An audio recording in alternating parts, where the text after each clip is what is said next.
Morning, people. How you doing today? This is Sunday. Today's date is the 30th of October. It's God's Day Sunday, day of worship.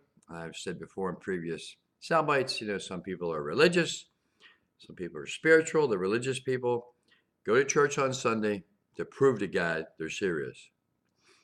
Spiritual people believe in God and all He created and everything. They go to brunch and probably consume a couple of mimosas.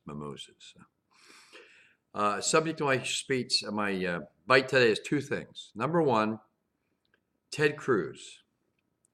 Ted Cruz, this son of a gun, this piece of whatever. He ought to put in a life raft and put it in the middle of the Atlantic Ocean where he can't bother anybody. For an American politician to say, we are going to block every Hillary Clinton nomination for the Supreme Court. This guy is he's a traitor to his country. He's un-American. He's a GD traitor. That's the most ridiculous statement I've ever heard in my 66 years. It just proves that Republicans have no business being in politics. They do not have this country. They don't hold this country in any kind of I don't know how to say this. I mean, these block every nomination. Good. Let's be more partisan than we already are. Let me tell you something. If I was running a business and I had a 9% approval rating, I'd be bankrupt as many times as Donald Trump has, or caused as many bankruptcies with businessmen he's cheated than Donald Trump.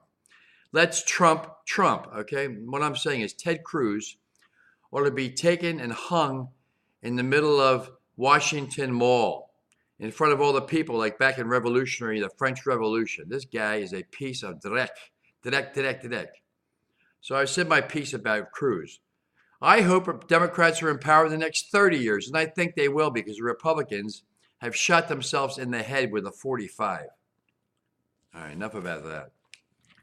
Let's talk about the speech I wrote that came to me last Wednesday morning at 2:30 in the morning as divine inspiration. Okay. Here it goes. I'm just an everyman. I'm John Q. Public. I'm just an average Joe. Unfortunately, in this country at this time, the USS America is floundering at sea. We haven't been this partisan or divided since the Civil War. We seem to want to label everything and everybody. Friends, somehow we've lost our way in the world.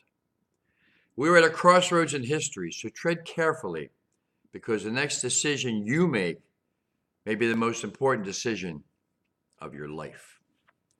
We Democrats are about to make history again. Look to the recent elections.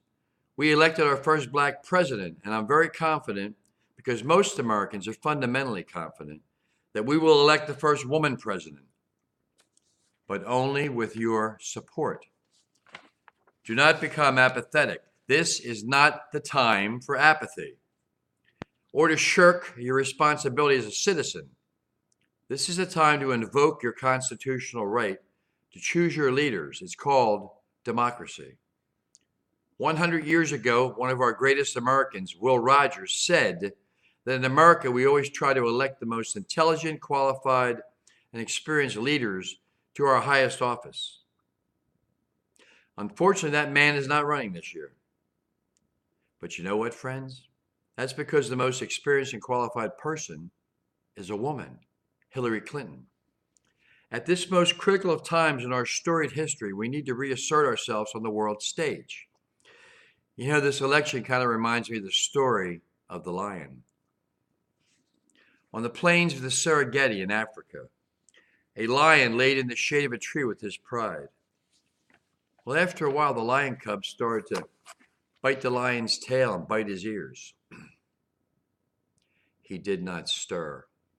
The lioness started messing with the lion. Again, he did not stir. But the jackals and the hyenas were watching all this, and they started to move closer and closer to the pride. They started laughing at the lion and his pride.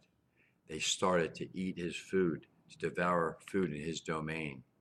They continued to come closer and closer, continuously laughing at him again He did not stir. As they came closer, he rose up. Suddenly he arose and proceeded to destroy the jackals and the hyenas. He ran like the wind across the plains of the Serengeti, devouring and destroying everything in his path that challenged him. Sometimes the lion has to rise up and show the jackals and the hyenas that he is still the king. But we don't need a king. We don't want a king. We need a lioness who will gather our sustenance and protect the pride, fight off all evildoers. She would give her life to protect the pride and the cubs. Friends, we can be great again if we go back to fundamental American values. Love thy neighbor.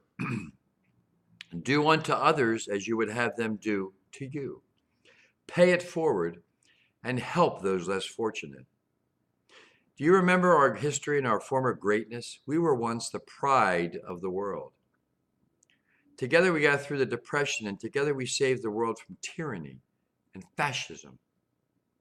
The world has always looked to America as that bright shining light in the darkness, that calm eye in the heart of the ferocious storm. Let's be that America again. If we all pull together, we can do great things again.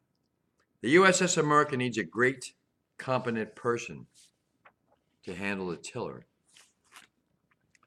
Friends, I give you that person, that woman for all seasons, that lioness, Hillary Clinton, and God bless America.